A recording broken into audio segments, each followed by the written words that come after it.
ಇನ್ನು ಇವರು ರಾಮನಗರ ಜಿಲ್ಲೆನ ತಗೊಂಡೋಗಿ ದಕ್ಷಿಣ ಜಿಲ್ಲೆ ಮಾಡಿದ್ರೆ ಇವರಪ್ಪ ಕಟ್ಟನೆ ಕಂದಾಯನ.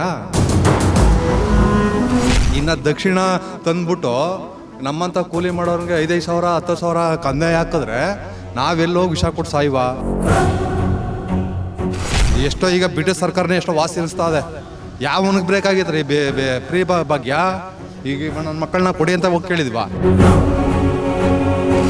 ಈಗ ಕಾಂಗ್ರೆಸ್ ಓಟ್ ಹಾಕ್ತಿದ್ದವರೆಲ್ಲ ಜನ ಎಲ್ಲ ಸತ್ತೋಗವ್ರೆ.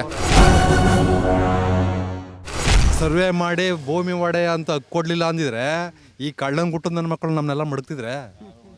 ಅವತ್ತು ಬ್ರಿಟಿಷರ್ ಸರ್ಕಾರದವರು ಊರೂರಲ್ಲೇ ಟೆಂಟ್ ಹಾಕ್ಕೊಂಡು ಊಟ ಇಲ್ಲ ತಿಂಡಿ ಇಲ್ಲ, ಸರ್ವೆ ಅವರು ಬಂದು ಇಂಥ ಜಮೀನು ಇಂಥ ಒಂದು ಅಂತ ಮಾಡಿಕೊಟ್ಟಿರೋದೇ ಅದ್ಲು ಬದಲು ಮಾಡಿ ಏನೇನೋ ಮಾಡ್ತಾವ್ರೆ.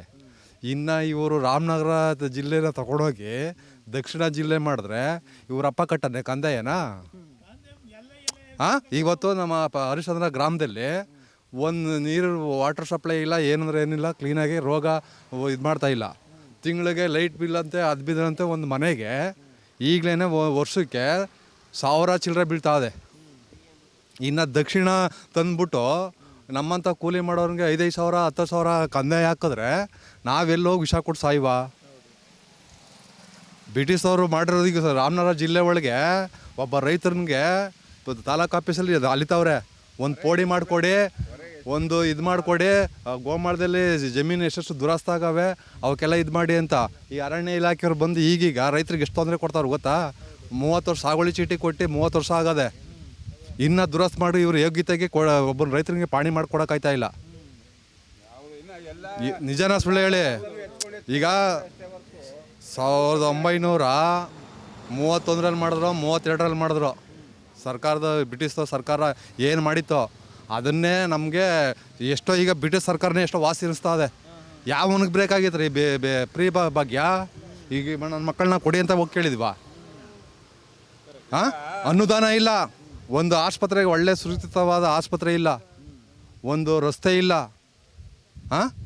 ಒಬ್ಬ ಮನುಷ್ಯನಿಗೆ ರೋಗ ಮಾಡೋ ಇಂಥ ರೋಗ ಅಂತ ಈಗ ದೇಶದಲ್ಲಿ 80% ಇದೆ ಕ್ಯಾನ್ಸರು. ಇನ್ನು ಔಷಧಿ ಕಂಡುಹಿಡಿಯೋಕ್ಕಾಯ್ತಾ ಇಲ್ಲ, ಅಂಥವು ಸಪೋರ್ಟ್ ಮಾಡ್ತಾ ಇಲ್ಲ. ಗರ್ಭ ಕ್ಯಾನ್ಸರ್ ಆದಂತ ಈಗ ನಮ್ಮೂರಲ್ಲಿ 10 ಜನ ಸತ್ತವ್ರೆ ಕ್ಯಾನ್ಸರ್ಗೆ. ಅಂಥದ್ದೊಂದು ಆಸ್ಪತ್ರೆಗೆ ಕಂಡುಹಿಡಿದೇ ಔಷಧಿ ಚಿಕಿತ್ಸೆ ಕೊಡೋಕ್ಕಾಯ್ತಾ ಇಲ್ಲ. ಇವರು ಓಟ್ಗೋಸ್ಕರ, ಇವರು ಪ್ರಾಫಿಟ್ಗೋಸ್ಕರ ಇವತ್ತು ಮೊನ್ನೆ ರೇಡ್ ನಡೀತಲ್ಲ ಅಧಿಕಾರಿಗಳಲ್ಲಿ. ಯಾರು ಫ್ರೀ ಕೊಟ್ಟದ್ದು ಅಧಿಕಾರಿಗಳಿಗೆ? ನೀವು ಸರ್ಕಾರ ತಾನೇ. ಒಬ್ಬ ಚೇಳಗಳಲ್ಲಿ ಫೋನ್ ಮಾಡೋದು, ಏಯ್ ನಮ್ಮವನು ಬತ್ತವನೇ ನಮ್ಮ ಬೆಂಬಲಿಗ, ಅದೇನು ಅವ್ನ ಕೆಲಸ ಅದೇ ನೋಡೋ ಅಂತ AC ಗೆ DC ಗೆ ಎಲ್ಲ ಫೋನಲ್ಲಿ ಮಾಡಿ, MLAಗಳು MP ಗಳು ಎಲ್ಲ ಫೋನಲ್ಲಿ ಮಾಡಿ ಬಡವ್ರು ಅವ್ರವ್ರಿಗೆ ನೋಡ್ಕೊಬಿಟ್ರೆ ಮೂಲೆಯಲ್ಲಿ ಕೂತಿರೋ ಬಡವ ಏನು ಮಾಡೋದು? 187 ಕೋಟಿನ ವಾಲ್ಮೀಕಿ ಬಡವ್ರು ಕೊಡಬೇಕಾಯ್ತು ದುಡ್ಡನ್ನ ಯಾರು ಅಪ್ಪಂದು ಅಂತ ಇವರು ಅವ್ರ ಅಕೌಂಟ್ಗೆ ಇವ್ರ ಅಕೌಂಟ್ಗೆ ಅಂತ ಚೇಂಜ್ ಮಾಡಿದ್ರು. ಸಿದ್ದರಾಮಯ್ಯ ಒಪ್ಕೋತೀನಿ, ಪ್ರಾಮಾಣಿಕ ಆಗಿರೋನು ಈ ವಾಚು, ಈ ಥರದ ವಾಚು ಇನ್ನೂ ವಿಧಾನಸೌಧದಲ್ಲೇ ಐತೆ. ಇದು ಎಷ್ಟು ಕೋಟಿ ರೂಪಾಯಿನ ವಾಚು ಅವ್ನಿಗೆ ನಾನು ಅಲ್ಲ ಅಂತ ಹೇಳ್ತಾನಲ್ವಾ. ಈ ಗಿಫ್ಟು 1000 ಕೋಟಿ, ಅದೆಷ್ಟೋ ಕೋಟಿ ಅಂತ ಅದು ವಾಚು. ಆ ವಾಚ್ ಇನ್ನೂ ವಿಧಾನಸೌಧದಲ್ಲಿ ಸಾಕ್ಷಿಯಾಗೈತೆ. ನಿಜನಾ? ಅದು ಯಾರು ಕೊಟ್ಟರು ಅವನಿಗೆ ಗಿಫ್ಟಾಗಿ? ಅವನಿಗೆ ಅಷ್ಟು ಕೋಟಿ ರೂಪಾಯಿನ ವಾಚ್ನ ಯಾರು ಕೊಟ್ಟವರು? ನಾನು ಭ್ರಷ್ಟ ಅಲ್ಲ ಅಂತ ಹೇಳ್ತಾರಲ್ಲಪ್ಪ ಸಿದ್ದರಾಮಯ್ಯ. ಈಗ ನೀವು ಈ ಥರದ ವಾಚು ವಿಧಾನಸೌಧದಲ್ಲಿ ಐತೆ, ಇನ್ನೂ ಸೀಲ್ ಹಾಕಿ ಮಡ್ಗವ್ರೆ. ಅದನ್ನೇ ಈಚೆಗೆ ತೆಗಿತಾ ಇಲ್ಲ. ಯಾರು ಕೊಟ್ಟರು ಎಂಕ್ವೈರಿ ಮಾತೆತ್ತಿದ್ರು ಇವ್ರು ಸೇಫ್ಟಿಗೋಸ್ಕರ SIT ತನಿಖೆ ಮಾಡಿ ಮುಚ್ಚಾಕೊಬಿಡೋದೇ ಹೊರತು ಯಾವುದು ರೈತರಿಗೆ ಹಿಂದಿನ ಸರ್ಕಾರಲ್ಲಿ ಯಾವ ಸರ್ಕಾರನೇ ಅಲ್ಲಿ ಹೇಳ್ಕೋಬೇಕು ಅಂತ ಅಂದರೆ ಮೋದಿ ಒಬ್ಬ ಈ ದೇಶದಲ್ಲಿ ಪ್ರಾಮಾಣಿಕವಾಗಿ ಕೆಲಸ ಮಾಡ್ತಾವನೆ ಅಂತ ಅಂದರೆ ಇಲ್ಲಿ BJP ಇರೋರಲ್ರೇ ಅವರು ಸರಿ ಇಲ್ಲ ಕಣ್ರಿ. ವಿರೋಧ ಪಕ್ಷ ಈಗ ನಮ್ದು ಅಧಿಕಾರಕ್ಕೆ ಬಂದಾಗ ಹೆಂಗೆ ಕೆಲಸ ಮಾಡಬೇಕು ಅವ್ರ ಈಗ ನಮ್ಮ ಜಿಲ್ಲೆ ಒಳಗೆ BJP ಸೋಲ್ಬೇಕಾದ್ರೆ ಇದರೊಳಗೆ ಯಡಿಯೂರಪ್ಪನ ಯಾಕೆ ತೆಗೆದ್ರು ರಾಜ್ಯದಲ್ಲಿ? ನಮ್ಮ ಸರ್ಕಾರ ಬರಲಿಲ್ಲ, ನಮ್ಮ ಸರ್ಕಾರ ಇವ್ರು ಸರಿ ಇಲ್ವಲ್ಲ. ಎಲ್ಲರೂ ಇವನ್ನೇ ತಗೊಳ್ಳೋದು, ಇವ್ರದೆಲ್ಲ. ರೈತರಿಗೆ ಯಾರು ಏನು ಮಾಡ್ತಾ ಇಲ್ಲ. ಒಬ್ಬ ರೈತನಿಗೆ ಈಗ 2,000 ರೂಪಾಯಿ ಬತ್ತಾಯಿತು. ಕೇಂದ್ರ ಸರ್ಕಾರದಿಂದ 6,000, ಈ ರಾಜ್ಯ ಸರ್ಕಾರದಿಂದ 4,000. ಇವನ್ನ ಯಾವನ್ ತೆಗಿ ಅಂತ ಹೇಳ್ದವನು? ಹಾಂ, ಒಬ್ಬರಿಗೆ ರೇಷನ್ ಕಾರ್ಡ್ ಇಲ್ಲ, ಒಬ್ಬರಿಗೆ ಒಳ್ಳೆಯ ಆಸ್ಪತ್ರೆಗೆ ಹೋದ್ರೆ ಚಿಕಿತ್ಸೆ ಇಲ್ಲ. ಈಗ ಜಿಲ್ಲೆ ಒಳಗೆ ಮಾಡವ್ರೆ. ಏನಿದೆ ಅಲ್ಲಿ ಜಿಲ್ಲೆ ಅಂತ ಆಯಿತು, ಒಪ್ಕೋತೀನಪ್ಪ, ಇಲ್ಲ ಎಲ್ಲ ಎಲ್ಲ ಐತೆ. ಜಿಲ್ಲೆ ಆದಮೇಲೆ ಖಡಕ್ ಅಧಿಕಾರಿಗಳನ್ನ ನೀವು ಕೆಲಸ ಮಾಡೋಕ್ಕೆ ಬಿಡ್ತಾ ಇಲ್ವಲ್ಲ. ಕನಕಪುರದಲ್ಲಿ ಎಷ್ಟೆಷ್ಟು ಬಂಡೆಗಳು ಎಷ್ಟೆಷ್ಟು ಇದಾಗವೆ, ಎಲ್ಲ ತಿಂದು ನೀರು ಕುಡಿದ್ರಿ. ಈಗ ಇಲ್ಲಿ ಜಿಲ್ಲೆ ಮಾಡಿ ಬಡವ್ರನ್ನ ಬಗ್ರನ್ನ ರೀತಿ ಮಾಡತ್ತವ್ರೆ. ದಯವಿಟ್ಟು ರಾಮನಗರ ಜಿಲ್ಲೆನೇ ಇರಲಿ, ನೀವು ಕೆಲಸ ಮಾಡಿ. ಸುರೇಶ್ ಅವರು ಕೆಲಸ ಮಾಡೋರು ಇಲ್ಲ ಅಂತ ಅನ್ನಲ್ಲ, ಆ ಥರ ಪ್ರಾಮಾಣಿಕವಾಗಿ ಕೆಲಸ ಮಾಡಿ ಸೋಲ್ಸ್ಬಿಟ್ರು. ಕೆಲಸ ಮಾಡೋರು ನೋಡೋಣ. ಈಗ ನಾವು ಪಕ್ಷ ಬೇಡಕ್ಕಾಗಿಲ್ಲ, ರಾಜ್ಯದ ಅಭಿವೃದ್ಧಿ ಜನಕ್ಕೆ. ಈ ಪ್ರೀ ಭಾಗ್ಯನ ಬಂದ್ ಮಾಡಿಬಿಟ್ಟು ನಿಮ್ಮ ಬಗಾಶೆ ಒಳಗೆ ದುಡ್ಡಿಲ್ಲ, ಯಾವ ಸುಮ್ಮನೆ ಬೂಟಾಟಿಕೆ ಮಾತಾಡಿಕೊಂಡು ಅದು ಮಾಡ್ತೀನಿ ಇದು ಮಾಡಿ ಅಂತ ಜನಗಳನ್ನ ಮರಳು ಮಾಡಬೇಡಿ. ಇವತ್ತು ಜನಗಳು ಯಾರು ದಡ್ರಲ್ಲ, ಬುದ್ಧಿವಂತರ ಇರೋದು. ರೈತರುಗಳಿಗೆ ಏನು ಮಾಡಿಕೊಡ್ಬೇಕು, ಕಂದಾಯ ಇಲಾಖೆ ಒಳಗೆ ಯಾಕೆ ಕೆಲಸ ಮಾಡಿಕೊಡ್ಬೇಕು, ಎಷ್ಟೋ. ಈಗ ನೆನ್ನೆ ಸಿದ್ದರಾಮಯ್ಯನವ್ರು ಹೇಳಿದ್ರು, ಅಧಿಕಾರಿಗಳು ಎಲ್ಲ ಜಿಲ್ಲಾಧಿಕಾರಿಗಳಿಗೆ ಖಡಕ್ ವಾರ್ನಿಂಗ್ ಕೊಟ್ಟವ್ರೆ. ಏನಂತ? ನೀವು ರಾಜರಲ್ಲ, ಸೇವಕರು, ಅವರು ಸೇವೆ ಮಾಡಿ ಅಂತ. ಆ ಥರ ಸಿದ್ದರಾಮಯ್ಯನವರೇ, ನೀವು ಈ ಜಿಲ್ಲೆ ಒಳಗೆ ಪ್ರವಾಸ ಮಾಡಬೇಕು. ಬರೀ ವಿಧಾನಸೌಧದಲ್ಲೇ ಕೂತ್ಕೊಬಿಟ್ಟು ನಾನು ಆದೇಶ ಕೊಟ್ಬಿಟ್ಟಿದ್ದೀನಿ ಅಂತ ಯಾರು ಮಾಡಲ್ರು. 31 ಜಿಲ್ಲೆಗೂ ಏನೇನು ಅನುಕೂಲ ಆಗಿದೆ ಇಲ್ವಾ ಅಂತ ವಾರಕ್ಕೇನು ಕಿತ್ತಿ ಗುಡ್ಡೆ ಹಾಕ್ತಿದ್ದೀರ? ಅಲ್ಲಿ ವಿಧಾನಸೌಧದಲ್ಲೇ ಕೂತ್ಕೊಂಡು ಭೇಟಿ ಕೊಡಿ. ಒಬ್ಬ ಜಿಲ್ಲಾಧಿಕಾರಿ ತಿಂಗಳಲ್ಲಿ ಏನೇನು ಕೆಲಸ ಮಾಡವನೇ, ಒಬ್ಬ ತಹಸೀಲ್ದಾರರಿಂದ ಹಿಡಿದು AC ತವಿಂದ ಅವ್ನಿಗೆ ಏನು ಜವಾಬ್ದಾರಿ ಕೊಟ್ಟಿದ್ದೀರಿ, ಅವ್ನ ಕೆಲಸ ಯಾವುದು, ಅವ್ನ ಕೆಲಸ ಮಾಡೋಕ್ಕೆ ಬಿಡಿ. ನೀವು ರಾಜಕಾರಣಿಗಳು, ನೀವು ಅಲ್ಲಿ ಇದು ಮಾಡಿಕೊಂಡು ಫೋನ್ ಮಾಡಿಬಿಡೋದು. ನಮ್ಮ ಮುಂಬತ್ತಾನೆ ಅದೇನು ಅವ್ನು ನೋಡು, ಅವ್ನಿಗಂದು 10 ಎಕರೆ ಮುಂಜೂರು. ಎಲ್ಲ ಫೋನ್ ಕಾಂಟ್ಯಾಕ್ಟ್. ಈಗ ಯಾರು ಡೇಟ್ ಇಲ್ಲ. ಈಗ ಫೋನ್ಪೇ ಬಂದ್ಬಿಟ್ಟವೆ ಅಧಿಕಾರಿಗಳಿಗೆ.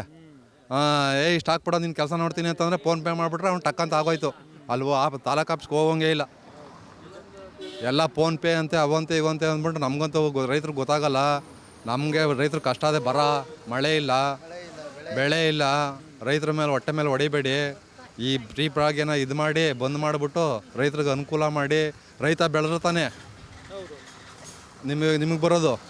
ನೀವು ಮಾತ್ರ 5 ಸ್ಟಾರ್ ಹೋಟ್ಲಲ್ಲಿ ಬೇಕಾದ ಬಿಸಿ ಬೇಳೆ ಬಾತು ಇಡ್ಲಿ ಎಲ್ಲ ಇಲ್ಲಿ ರೈತರಿಂದ ಹೋದಿರ್ತಾನೆ ಬೆಳೆದ್ರೆ. ಈಗ ನಮ್ಮ ರಾಮನಗರ ಜಿಲ್ಲೆ ಒಳಗೆ ಲೆಕ್ಕ ಹಾಕ ಬನ್ನಿ, ಎಷ್ಟು ಜಮೀನುಗಳ್ನ ನೀವು ವ್ಯವಸಾಯ ಜಮೀನುಗಳ್ನ ದುಡ್ಡುಗೋಸ್ಕರ ಎಲ್ಲ ಸೈಟ್ ಮಾಡಿ ಎಲ್ಲ ಬಿಟ್ಟಿದ್ದೀರಿ, ಖಾಲಿ ಬಿಟ್ಟಿದ್ದೀರಿ. ಈಗೇನೋ ಡ್ರೋನ್ ಕ್ಯಾಮ್ರಾದಲ್ಲಿ ಸರ್ವೆ ಮಾಡಿಬಿಡ್ತೀವಿ ಅಂತ ಅಂದ್ರೆ ಗೊತ್ತಾಗಲ್ಲ ನಿಮಗೆ. ಡ್ರೋನ್ ಕ್ಯಾಮ್ರಾದಲ್ಲಿ ಸರ್ವೆ ಮಾಡ್ತಾ ಇರೋದು ಯಾವ ವ್ಯವಸಾಯ ಜಮೀನು ಎಲ್ಲಿ ಎಷ್ಟು ಸೈಟ್ ಮಾಡೋದು. ಬಿಡದಿ ಸೈಡೆಲ್ಲ ಸೈಟ್ಗಳು. ಇನ್ನು ಬೆಳೆ ಎಲ್ಲಿ ಬೆಳಿತೀವಿ ನಾವು? ಆಮೇಲೆ ಒಬ್ಬ ಈಗ ರೈತ ಎಲ್ಲನೂ ಸೀಮೆಸ ಮಡಿಕೊಂಬಿಟ್ಟವನೆ. ಅವನು ಭಾರಿ ವ್ಯವಸಾಯನೇ ಇಲ್ಲ. ಸೀಮೆ ಹುಲ್ಲು ಹಾಕೋ, ಡೈರಿ ಕಾಲ ಕರೆದಾಕೋ, ಅದರಲ್ಲೂ ಮೋಸ. ಯಾರ್ಯಾರೋ ತಿಂತಾ ಇದ್ದೀರಿ. ಹಾಲ್ಗೆ 30 ರೂಪಾಯಿ ಇದ್ದದನ್ನ ಪ್ಯಾಡು ಅದು ಇದು ಅಂತ 28-20 ಕೊಡ್ತಾ ಇದ್ದೀರಿ. ಅದಕ್ಕೂ ಇದು ಮಾಡಿದ್ರಿ. ಈಗ ಹಾಲು ಜಾಸ್ತಿ ಆಗದೆ ಅಂದ್ಬಿಟ್ಟು 2 ರೂಪಾಯಿ ಜಾಸ್ತಿ ಮಾಡಿಸ್ಬಿಟ್ಟು ಪೆಟ್ರೋಲು ಡೀಸೆಲ್ ಎಲ್ಲ ರೇಟ್ ಮಾಡಿದಿರಿ. ನಿಮ್ಮ ಸರ್ಕಾರದಲ್ಲಿ ಉತ್ತಮವಾದ ಸರ್ಕಾರ ಕೊಟ್ಟರೆ ನೀವು ನೆಕ್ಸ್ಟಿಗೆ ಬರ್ತೀರಿ ನಿಜ. ಈಗ ನೀವು ಈಗ ಕಾಂಗ್ರೆಸ್ ಓಟ್ಗಳು 1974ರಿಂದ 80 ಗಂಟ 90 ಗಂಟನೂ ಕಾಂಗ್ರೆಸ್ ಓಟ್ಗಳು ಇದ್ದೋ ಇದು ಇಡೀ ದೇಶದಲ್ಲಿ. ಈಗ ಕಾಂಗ್ರೆಸ್ ಓಟ್ ಹಾಕ್ತಿದ್ದವರಲ್ಲ ಜನ ಎಲ್ಲ ಸತ್ತೋಗವ್ರೆ.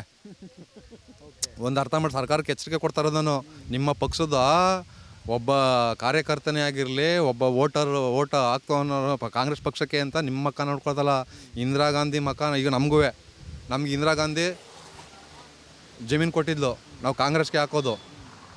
ಈಗ ಅವಳಿಲ್ಲ, ನಿಮ್ಮ ಮಕ್ಕ ನೋಡಲ್ಲ ಆಗ್ತಿರೋದು. ಅವಳ ಮಕ್ಕ ನೋಡಿಕೊಂಡು ಕಾಂಗ್ರೆಸ್ಗೆ ವೋಟ್ ಮಾಡ್ತವ್ರೆ. ಆ ಕಾಂಗ್ರೆಸ್ ವೋಟರ್ಸ್ ಎಲ್ಲ ಸತ್ತೋಗವ್ರೆ. ಇವಾಗೆಲ್ಲ ಯುವಕರು ಬಂದವ್ರೆ ಹೊಸಬ್ರು, ಅವ್ರಿಗೂ ಅರ್ಥ ಆಯ್ತದೆ ಯಾವ ಪಕ್ಷಕ್ಕೆ ಹಾಕಬೇಕು, ಯಾವನ್ ಕಳ್ಳ ಯಾವನ್ ಬೆಳ್ಳ ಅಂತ ಎಲ್ಲ ಗೊತ್ತಾಯ್ತದೆ. ದಯವಿಟ್ಟು ಈ 4 ವರ್ಷದಲ್ಲಾದ್ರೂ ರೈತರುಗಳಿಗೆ ಅಣೆಕಟ್ಟೆ ಕಟ್ಟಿ ನೀರು ಇದು ಮಾಡಿ. ಈಗ ಮಂಡ್ಯದಲ್ಲಿ ನೀವು ಇಂಡಿಯಾ ಒಕ್ಕೂಟ ಅಂತ ಮಾಡ್ಕೊಬಿಟ್ಟು ರಾತ್ರೋತ್ತು ತಮಿಳ್ನಾಡಿಗೆ ನೀರು ಬಿಟ್ಬಿಟ್ರಿ. ಈಗ ಮಂಡ್ಯದಲ್ಲಿ ನಾಲೆ ಇಲ್ಲ, ನಾಲೆಗೆ ನೀರು ಬಿಡ್ತಾ ಇಲ್ಲ, ಅವರು ಭತ್ತ ಬೆಳೀತಾ ಇಲ್ಲ. ಅಲ್ಲಿ ನೀರಿನ ವ್ಯವಹಾರದಲ್ಲೇ ಭತ್ತ ಬೆಳೀತಾ ಇರೋದು, ನಮಗೆಲ್ಲಿ ಬರ್ತದೆ ಅಕ್ಕಿ? ಮಂಡ್ಯದಲ್ಲಿ ನಾಲೆಗಳಿಗೆ ರೈತರಿಗೆ ನೀರು ಬಿಡದೇ ಇದ್ದರೆ ಅವ್ರು ಭತ್ತ ಗದ್ದೆಯಲ್ಲಿ ಕೆಲಸ ಮಾಡ್ತಾರೆ. ಈಗ ನಮಗೆ ಅಕ್ಕಿ ಕಾಳ್ಗೆ ಮಳೆ ಹೋದ್ರೆ ಬೆಳೆ, ಇಲ್ದೇ ಇಲ್ಲ, ಎಲ್ಲ ಬೆಂದ ಕಾಳೂರು. ಇದು ಕೆಂಪೇಗೌಡರು ಹೇಳಿರು ಹಂಗೆ, ಎಲ್ಲ ಬೆಂದ ಕಾಳೂರು, ಎಲ್ಲ ಬೆಂದೋಯ್ತದೆ ಮಳೆ ಇಲ್ಲ ಅಂತ ಅಂದರೆ. ಈಗ ನೀವು ಸರ್ಕಾರ ಇನ್ನು 4 ವರ್ಷದಲ್ಲಿ ಎಚ್ಚೆತ್ಕೊಂಡು ನೀಟಾಗಿ ಕೆಲಸ ಮಾಡಿಕೊಂಡು ಜಿಲ್ಲಾಧಿಕಾರಿಯಿಂದ ಹಿಡಿದು ತಹಸೀಲ್ದಾರ್ ತವಿಂದ ಹಿಡಿದು AC ತವಿಂದ ಹಿಡಿದು ಬಗ್ಗರಿಗೆ ಕೆಲಸ ಮಾಡಿಕೊಟ್ರೆ ನೆಕ್ಸ್ಟಿಗೆ ನಿಮಗೆ ಅಧಿಕಾರ ಕೊಡ್ತಾರೆ. ಇಲ್ಲಾಂದರೆ ಸ್ಟಾಂಪ್ ಪೇಪರಲ್ಲಿ ಬರ್ಕೊಡ್ತೀನಿ, ನೀವು ನೆಕ್ಸ್ಟು ಯಾವುದೇ ಕಾರಣಕ್ಕೂ ಅಧಿಕಾರಕ್ಕೆ ಬರಲ್ಲ. ಫೈನಲಿ ಈ ಹೆಸರು ಚೇಂಜ್ ಆಗಬಾರ್ದು ಅನ್ನೋದು ನಿಮ್ಮ ಅಭಿಪ್ರಾಯ? ಈ ಹೆಸರು ಚೇಂಜ್ ಆದ್ರೂ ನೆಕ್ಸ್ಟ್ ಇವರು ಒಳ್ಳೆ ಕೆಲಸ ಮಾಡಿದ್ರೆ, ಈಗ ಇವರು BJP JDS ಎಲ್ಲ ಹೊಂದಾಣಿಕೆ ಆಗೋ ಅಧಿಕಾರಕ್ಕೆ ಬಂದರೆ ಕಿತ್ತಾಕ್ತಾರೆ. ಅದು ಬೇಡ. ನೀವು ರಾಜ್ಯದ ಜನಗಳಿಗೆ ಇರೋರಿಗೆ ಏನು ಫ್ಯಾಕ್ಟ್ರಿಗಳ ದೊಡ್ಡವ್ರಿಗೆಲ್ಲ ಮಾಡ್ಕೊಡೋದು ಬೇಡ. ಬಡವ್ರ ಬಗ್ಗರು ನೋಡಿ, ನೀವು ಕಾಂಗ್ರೆಸ್ ಪಕ್ಷರು ನಿಮಗೆ ಓಟು ಎಲ್ಲಿ ಬೀಳ್ತಾ ಇಲ್ಲ ಏನು ಅಂತ ನೀವು ಈಗ ಸಮೀಕ್ಷೆ ಮಾಡಿಸ್ಕೊಂಡು ವರದಿ ತೊಗೊಂಬಂದಿದ್ದೀರಿ. ಅವನು ಹಂಗಾಯ್ತು, ಹೊಂದಾಣಿಕೆ ಆಗೋಯ್ತು ಅಂತ. ಹಂಗಲ್ಲ ಸ್ವಾಮಿ. DK ಶಿವಕುಮಾರ್ ಅವರೇ, ನಮ್ಮ ಜಿಲ್ಲೆಯ ಉಪಮುಖ್ಯಮಂತ್ರಿ ಇದ್ದೀರಿ, ನಿಮ್ಗೊಂದು ಕಿವಿ ಮಾತು ಹೇಳ್ತಾ ಇದ್ದೀನಿ ಕೇಳಿ. ಆ ಥರ ವರದಿ ಏನಿಲ್ಲ. ಇಲ್ಲಿ ನೀವು ಕೆಲಸ ಮಾಡಿದ್ರೆ ಕಾಂಗ್ರೆಸ್ ಪಕ್ಷ ತಳದಿಂದ ಬೆಳೆಸಬೇಕು ಅಂತಂದರೆ ನೀವು ಹೋರಾಟ ಮಾಡ್ತೀರಿ, ಯಾರು ಹೋರಾಟ ಮಾಡೋಕ್ಕಾಗಲ್ಲ. ದಯವಿಟ್ಟು ಈ ಕನಸನ್ನ ಬಿಡಿ. ಒಳ್ಳೆ ರಾಮನಗರ ಜಿಲ್ಲೆಗೆ ಸುರೇಶ್ ಕೆಲಸ ಮಾಡ್ದಂಗೆ ನೀವೇ ಕೈ ಜೋಡಿಸಿ ಒಳ್ಳೆ ಕೆಲಸ ಮಾಡಿಕೊಂಡು ಈಗ ಕೇಂದ್ರದಲ್ಲಿ ಕುಮಾರಸ್ವಾಮಿ ಅವರವ್ರೆ, ಅವ್ರಿಗೆ ಇಂಥದ್ದು ಬೇಕು ಅಂತ ಕೂತ್ಕೊಂಡು ವೈಮನಸ್ಸು ಬಿಡಿ. ನೀವು ಈ ಮಾಧ್ಯಮಗಳಲ್ಲಿ ನೀವು ಮಾಧ್ಯಮಗಳಲ್ಲಿ ತೋರಿಸ್ತೀರಿ. ನೀವು ಕುಮಾರಸ್ವಾಮಿಗೆ ಟಾಂಗ್ ಕೊಟ್ಬಿಟ್ರು DK ಶಿವಕುಮಾರು, DK ಶಿವಕುಮಾರ್ಗೆ ಕುಮಾರಸ್ವಾಮಿ ಟಾಂಗ್ ಕೊಟ್ಬಿಟ್ರು ಅಂಥವೆಲ್ಲ ಮಾಧ್ಯಮದಲ್ಲಿ ಬರ್ತಾವೆ. ಯಾವ ಟಾಂಗು ಪಾಂಗು ಬೇಡ. ರಾಜ್ಯದ ಕೆಲಸ ಮಾಡಿ ಓಟ್ ಕಳ್ಸ್ಕೊತೀರ. ಇಲ್ವೇ ನೀವು ಬೇಕಾದ್ರೆ ಸ್ಟಾಂಪ್ ಪೇಪರಲ್ಲಿ ಬರ್ಕೊಡ್ತೀನಿ, ನೀವು ನೆಕ್ಸ್ಟಿಗೆ ಯಾವುದೇ ಕಾರಣಕ್ಕೂ ಈಗಲೇ ಜನ ಫ್ರೀ ಭಾಗದಿಂದ ರೊಚ್ಚಿಗೆದ್ದು ಬಿಟ್ಟವ್ರೆ. ಯಾರೋ ನಿಮ್ಮನ್ನು ಬಂದು 2,000 ಕೊಡಿ ಸ್ವಾಮಿ, ನಾವು ಬಡವ್ರಿಗೆ ಕೇಳಿದ್ರೆ. ಈಗ ಒಬ್ಬಳು ಮಾಂಗಲ್ಯ ಚೈನು ಇಷ್ಟು ಟಪ್ಪ ಇರ್ತದೆ. ಆ ಮಾಂಗಲ್ಯ ಚೈನ್ ಹಾಕ್ಕೊಂಡು ಕೈಗೆ ಉಂಗುರ ಹಾಕ್ಕೊಂಡು ಏನು ಹೊಂದಿತಾರೆ. ಒಬ್ಬ ಗಂಡಸು ಏನು 5 ಬೆಳಗು ಉಂಗುರ ಹಾಕ್ಕೊಂಡು ಅವನಿಗೂ ಫ್ರೀ ಭಾಗ್ಯ, ಅವನಿಗೂ ರೇಷನ್ ಕಾರ್ಡು, ಅವನಿಗೂ ಒಂದು 3 ಲಕ್ಷ 4 ಲಕ್ಷ ಒಡವೆ ಹಾಕಿರ್ತಾಳೆ, ಅವ್ರಿಗೂ ಫ್ರೀ ಭಾಗ್ಯ. ಜಮೀನು ಇಲ್ಲದೆ ಹೋದವ್ರಿಗೆ ಏನೂ ಇಲ್ಲ. ನಮ್ಮ ಹತ್ರ ನೋಡಿ ಏನೂ ಇಲ್ಲ. ನಾವು ಹೊಲದಲ್ಲಿ ಹೋಗಿ ಇಡಬೇಕಂದ್ರೆ ಮಳೆ ಆಗಬೇಕು, ಬೆಳೆ ಬೆಳಿಬೇಕು, ಇಲ್ದಾರೆ ಅದೂ ಇಲ್ಲ. ದಯವಿಟ್ಟು ರಾಮನಗರ ಜಿಲ್ಲೆನೇ ಅಂತಲೇ ಇರಲಿ, ಅದಕ್ಕೇನು ಇದು ಮಾಡೋಕ್ಕೆ ಹೋಗಬೇಡಿ. ಸಿದ್ದರಾಮಯ್ಯನವ್ರಿಗೂ ನಾನು ವಾಚಿನ ಬಗ್ಗೆ ಹೇಳಿದ್ದೀನಿ. ಎಲ್ಲ ತಿಳ್ಕೊಂಡಿರೋದಕ್ಕೆ ಸುಮ್ಮನೆ ಮಾತಾಡೋಕ್ಕಾಯ್ತದೆ ಮಾಧ್ಯಮದಲ್ಲಿ. ಎಲ್ಲ ತಿಳ್ಕೊಂಡು ಕಾಗರೆ ಇದಾಗಿದ್ರು, ಅವರೇ ಅದನ್ನು ಸೀಲ್ ಮಾಡಿ ಮಡಗಿರೋದು ನಿಜನಾ?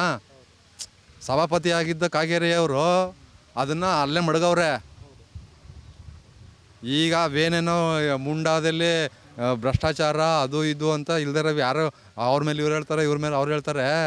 ನೀವು ಸಿದ್ದರಾಮಯ್ಯನೇ 5 ವರ್ಷ ಮುಖ್ಯಮಂತ್ರಿ ಇರಲಿ, ನಮಗೇನು ಇದೇನಿಲ್ಲ, ಅಭ್ಯಂತರ ಇಲ್ಲ. ಆದರೆ ಒಳ್ಳೆ ಕೆಲಸ ಮಾಡಬೇಕು. ಈ ಹಿಂದೆ ಹೋದ್ರೂ ನೀವು 5 ವರ್ಷ ಏನು ಕೆಲಸನೂ ಮಾಡಲಿಲ್ಲ. ಅಲ್ಲಿ ಬಂದ್ರಿ ಶಂಕುಸ್ಥಾಪನೆ ಮಾಡಿದ್ರಿ, ಇಲ್ಲಿ ಆ ಜಿಲ್ಲೆಗೆ ಹೋಗಿ ಶಂಕುಸ್ಥಾಪನೆ ಮಾಡಿರಿ, ಏನೂ ಆಗಲಿಲ್ಲ. ಆಮೇಲೆ BJP ಬಂದರು, ಅವೆಲ್ಲ ಅಲ್ಲೇ ಸ್ಟಾಪ್ ಆಗಿ ಹೋಗಿರ್ತವೆ. ಅಭಿವೃದ್ಧಿ ಕೆಲಸ ಮಾಡಿ ದಯವಿಟ್ಟು ನಿಮ್ಮ ಪಾದಕ್ಕೊಂದು ಶರಣ ಕೆಲಸ ಮಾಡಿ. ಗ್ಯಾರಂಟಿ ನ್ಯೂಸ್, ಸುದ್ದಿ ಖಚಿತ, ನ್ಯಾಯ ನಿಶ್ಚಿತ.